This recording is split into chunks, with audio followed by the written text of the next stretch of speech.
যুগান্তরকারী উন্নয়ন ঘটে চলেছে ভারতের শ্রমজীবী মানুষের।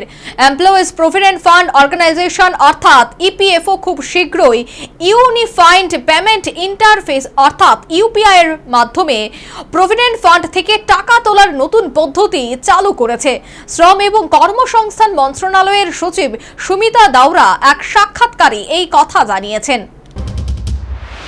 প্রধানমন্ত্রী নরেন্দ্র মোদীর ইজ অফ লিভিং দৃষ্টিভঙ্গি অনুসরণ করে কাজ করছে শ্রম ও কর্মসংস্থান মন্ত্রণালয়। National payments corporation of India NPCI একটি সংগঠন। শ্রম ও কর্মসংস্থান মন্ত্রণালয়ের সচিব সুমিতা দাউরা সাংবাদিক সম্মেলনে বলেন, চলতি বছরের মে কিংবা জুন মাসে নগদ পিএফ সদস্যরা ইউপিআই এবং এটিএম এর মাধ্যমে তাদের তহবিল তুলতে পারবেন। শুধু তাই নয়, পিএফ অ্যাকাউন্টে কত ব্যালেন্স রয়েছে তাও দেখতে পারবেন। শুধু তাই নয়, তাৎক্ষণিকভাবে 1 লক্ষ টাকা পর্যন্ত টাকা তুলতে পারবেন এবং নিজের পছন্দ মতো ব্যাংকে অ্যাকাউন্ট ট্রান্সফার করতে পারবেন। তিনি আরও বলেন, এই ক্ষেত্রে ইপিএফও প্রক্রিয়া ডিজিটাল করতে বড় পদক্ষেপ নিয়েছে সংস্থা।